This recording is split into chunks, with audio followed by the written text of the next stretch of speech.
The World of Warcraft public has labeled me a persona non grata, or in the original Latin, a person who is not great. And that's their opinion. It is certainly not mine. But the criticisms they've levied against me is that I don't know what real man damage is, that I am not the Sandlayan wolf.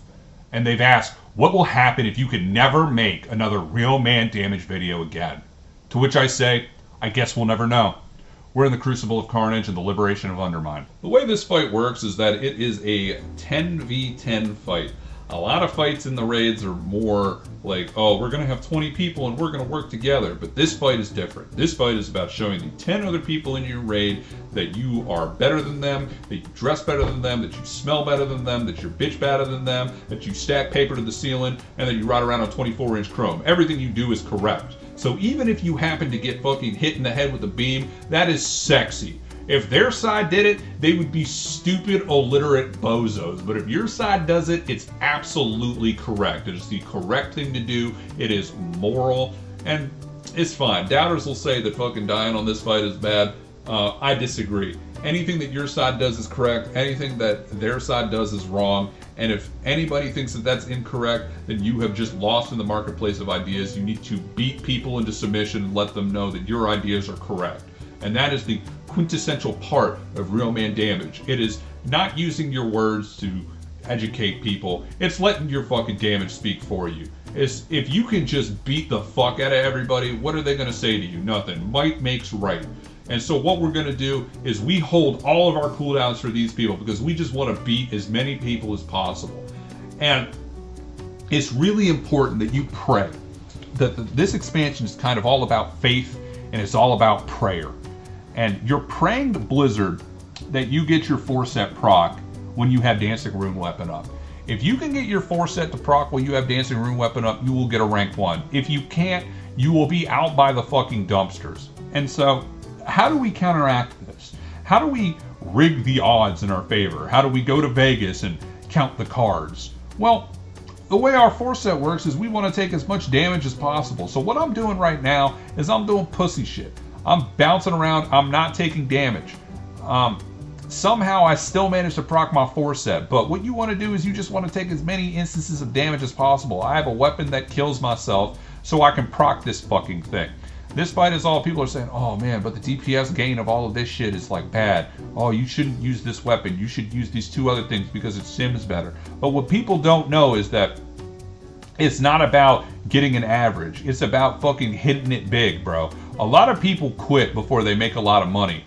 And that's important. You need to just never stop gambling. Even if you bet the house, you need to bet the house. This is what World of Warcraft and Blizzard Entertainment have taught me. You just need to speculate wildly.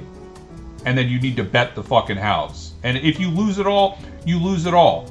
Because you're a tank. You have the ability to wipe the raid when something is going bad. If your personal damage is not going well, you have my permission to wipe the raid.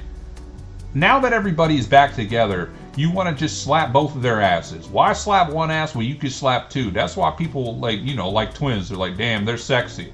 And because I adhere to this philosophy of slapping both of their asses, Blizzard rewards me with a tier set proc. So I'm AoE death striking both of them while I'm slapping both of their asses, bro. I don't know if this is double penetration, but it's something close.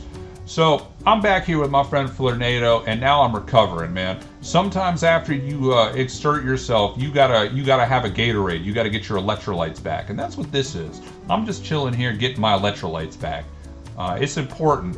Gatorade, if you would like to sponsor these videos, you can contact me at yuma@realmandamage@gmail.com. You'll know where to find me. And it's also important that when your other side gives you dog shit drops like this, I don't know what the fuck I'm looking at, country girls make do.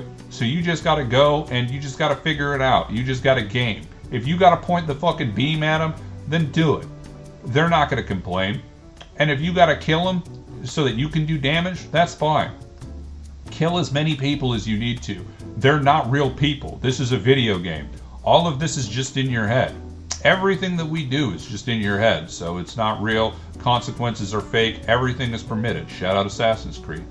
Now, we're about to get busted into the center, so you know what that means. It means we drop our Death and Decay and we just wait. Now, because I'm not sexually harassing these people by slapping both of their asses, I'm not getting a fucking tier set proc. Now, I was under the impression that Blizzard fired all the breast milk thieves, but it seems that when I sexually harass these bosses, I am able to get more damage. And when I don't do that, I get less. So that is very interesting. And I think that since Microsoft has acquired Blizzard Entertainment, they should do another review and make sure that everything is going well over there. But yeah, it seems that Blizzard is possibly pro-sexual harassment in Minecraft in a story. I'm not saying I've witnessed it. I'm just saying that it's possible. It's possible here. And so I'm in here with the hands, and we'll see if I get a proc. I don't. See, so they're trying to dodge the allegations that I'm levying. If I was levying allegations, but anyway. So I guess it's just flirting, and it's not sexual harassment. Y'all feel me? So what we're doing now is the boss is super fucking low, and now we're just trying to dump everything we can into him. My raider is trying to drop shit into me, and I get a fucking proc here.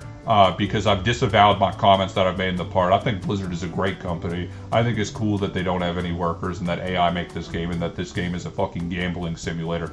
I think it's good. I love this game. I'm really happy I'm playing it. These guys are about to kiss again very soon. So what we want to do is we just want to facilitate them kissing. We're just waiting. We're just holding everything until the big kiss. So just the build up, bro. This is Jim and Pam.